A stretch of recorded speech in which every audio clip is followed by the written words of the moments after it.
Lalu ketika ditanyakan, katanya itu wali mastur. Tapi kenapa Anda bisa tahu bahwa dia itu sebagai wali?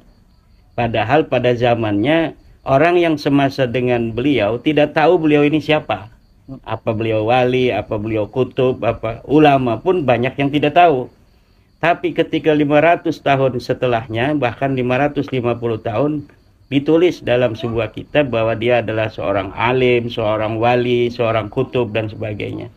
Nah, ini yang terjadi pada salah satu klan yang ada di masa lalu, kemudian yang hari ini para keturunannya ada, dan polanya sama juga dengan pola leluhurnya dalam mengklaim leluhurnya telah sampai pada derajat tertentu dalam ilmu ataupun kewalian. Inilah yang menjadi sebuah PR bagi kita semua untuk meluruskan kembali dari efek-efek negatif klaim-klaim itu untuk bangsa kita.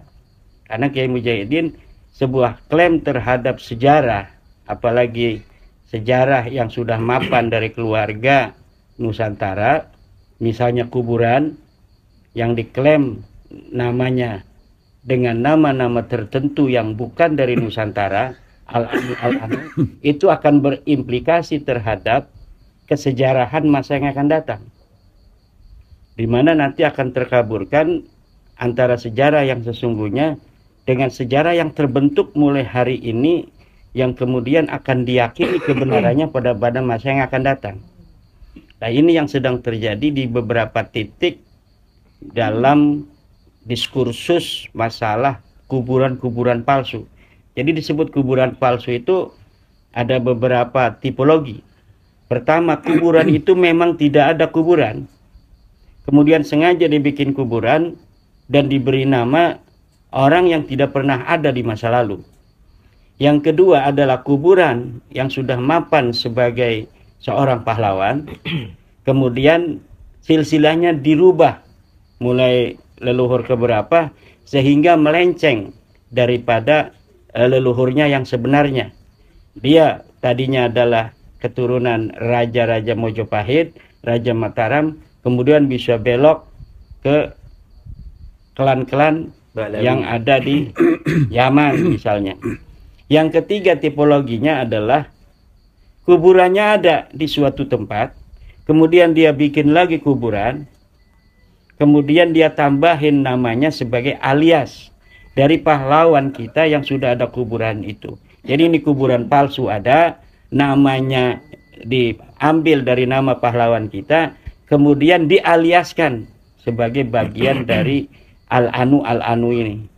Dan ini yang sudah terjadi, dan ini sangat berbahaya apabila hari ini kita tidak mempunyai kepedulian untuk mencegahnya, untuk merapikannya kembali, maka 100-200 tahun yang akan datang bangsa kita akan belok sejarah, dan pemahaman cucu-cucu kita, generasi yang akan datang, itu akan gelap terhadap sejarah leluhurnya sendiri. Ini yang menjadi keprihatinan kita, dan kita memohon pada para pelakunya untuk bertobat. Bagaimana cara bertobatnya? Bertobatnya adalah dengan pertama, apabila kuburan itu sama sekali dulunya tidak ada, kemudian mereka bentuk, maka kuburan ini dihancurkan. Kalaulah kuburan ini sudah punya nama dan makamnya ada, dia bikin makam palsu lagi, maka kita minta alias yang dialiaskan oleh mereka terhadap leluhur kita, pahlawan kita ini, untuk dicoret itu aliasnya. Dan apabila tidak mau, ya terpaksa kita harus bergerak ke ranah selanjutnya yang diatur di dalam negara kita, yaitu ranah hukum. Karena ini sudah masuk dalam kategori pemalsuan dan penipuan. Pemalsuan terhadap sebuah sejarah dari tokoh kita. Yang kedua, penipuan terhadap masyarakat. Kebohongan publik ini masuknya.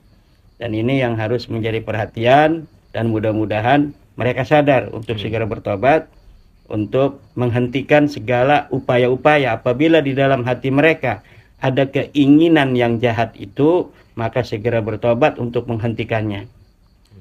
Kalaulah itu hanya sebuah kesalahan, ya mudah-mudahan itu diampuni oleh Allah Subhanahu wa taala. Tapi kalau itu sebuah kesengajaan, dengan bertobat insya Allah juga akan diampuni.